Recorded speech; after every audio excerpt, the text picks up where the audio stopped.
Saudara, hari ini Litbang Kompas merilis hasil survei elektabilitas Pilkada Jakarta. Dan hasilnya, pasangan nomor urut 1 Ridwan Kamil Suswono bersaing ketat dengan pasangan calon nomor urut 3 Pramono Anung Rano Karno. Paslon nomor urut 3 Pramono Anung Rano Karno meraih 38,3% dari jajak pendapat yang dilakukan pada 20 hingga 25 Oktober 2024. Paslon nomor urut 1 Ridwan Kamil Suswono meraih 34,6% dan 3,3% menyatakan dukungannya untuk paslon nomor urut 2 yaitu Dharma Pongrekun dan Kun Wardana. Sementara 23,8% responden masih belum menentukan pilihan atau tidak menjawab. Survei ini dibiayai sepenuhnya oleh PT Kompas Media Nusantara. Selengkapnya soal hasil survei Anda bisa baca di harian Kompas atau kompas.id. Dan untuk mengetahui lebih lengkap tentang hasil survei di Jakarta telah hadir di studio peneliti Litbang Kompas Rangga Eka Sakti. Selamat siang Mas Rangga. Selamat siang Mas. Harian Kompas hari ini mengangkat terkait dengan pilkada full begitu ya. Terkait dengan Ridwan Kamil dan Pramono bersaing ketat sesuai dengan judulnya. Juga hari ini di grafisnya yang diangkat begitu tipis angkanya yang tercatat oleh Litbang Kompas. Antara Ridwan Kamil Suswono dan Pramono Anung Rano Karno 34,6% dan 38,3% hanya terpaut 4, sekian persen. Kemudian apa yang ditemukan dari fenomena ini? Karena memang banyak sekali pembaca yang cukup terkejut dengan hasil survei Litbang Kompas. Ya, jadi memang pertama bahwa pengukuran ini kan yang terakhir ya dari Litbang Kompas sebelumnya itu memang sebelum ada paslon yang sudah fix begitu ya. Dari sini memang terlihat bahwa pertama kontestasi itu masih ketat. Jadi baik dari paslon nomor urut 1 maupun nomor urut 3 itu masih punya kesempatan lah untuk bisa memenangkan pilkada. Artinya masih sangat dinamis ya? Masih sangat dinamis. Terutama lagi jumlah responden yang masih belum menentukan pilihan kan relatif cukup besar ya. Sekitar seperempatnya ya, 23,8%. Nah ini yang nanti kemudian perlu untuk digarap sehingga bisa lebih diarahkan suaranya. Kalau kita lihat juga tipis 34,6% Ridwan Kamil Suswono dan 38,3% Pramono Anung Rano Karno. Namun seperti tadi Mas Rangga bilang, yang tidak tahu dan tidak menjawab juga cukup tinggi, 23,8%. Ini seperti apa fenomenanya?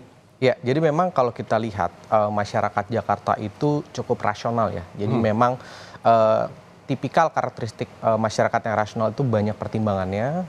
Dalam waktu yang tersisa ya 2-3 minggu ini memang baik paslon nomor urut 1, 2, dan 3 harus benar-benar bisa menyentuh langsung masyarakat, bisa menjabarkan dengan lebih clear lagi kira-kira gagasan dan visi-misinya seperti apa. Pertimbangan menjadi hal penting yang ya dipilih-pilih begitu oleh masyarakat yang tadi 23% yang belum menentukan. Ini juga diangkat oleh Litbang Kompas pertimbangan untuk memilih terkait dengan elektabilitas paslon Pilkada Jakarta 2024. Ada beberapa poin yang diangkat, ada sosok Cagup, sosok Cawagup, keduanya tidak tahu dan tidak menjawab.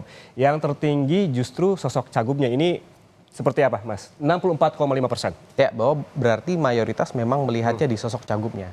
Ya mungkin karena memang tapi sangat jomplang begitu ya. Di sosok Cawagup justru hanya 22%. Iya Mas. Jadi karena memang masyarakat kita berarti menilai bahwa nantinya yang punya kuasa lebih untuk membuat kebijakan, kemudian membuat peraturan itu berarti di sosok Cagupnya gitu. Artinya yang mempertimbangkan selain sosok Cagup Cawagup, karena ini masih dalam rentang kampanye, apakah jadi turut diangkat oleh Litbang Kompas terkait dengan sosok yang mendukung seperti data di belakang ini.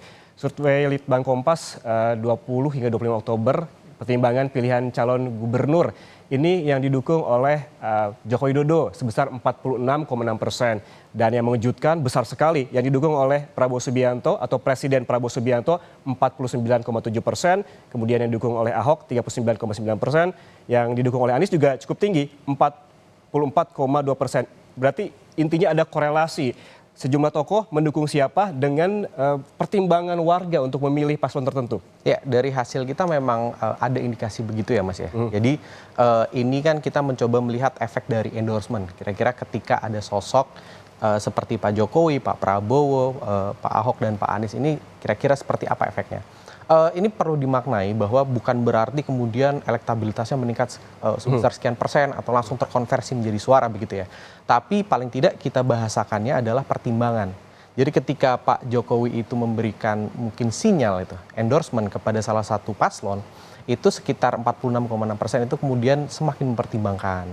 Sama halnya dengan yang di sini yang paling tinggi ya, Pak Presiden Prabowo Subianto, ketika memberikan sinyal dia sekitar 50% dari responden kita kemudian semakin mempertimbangkan sosok yang di-endorse oleh Pak Prabowo begitu, Mas. Artinya semakin mempertimbangkan, bukan sudah Pasti. memastikan begitu. Kita mengingat bahwa Joko Widodo juga Presiden Prabowo Subianto tampak sudah menemui begitu salah satu paslon begitu. Kemudian ini justru kalau kita melihat dari survei Litbang Kompas angkanya tidak terpaut jauh. Artinya ini seperti yang dibilang Mas Rangga tadi, belum memastikan atau memilih baru mempertimbangkan seperti itu. Ya.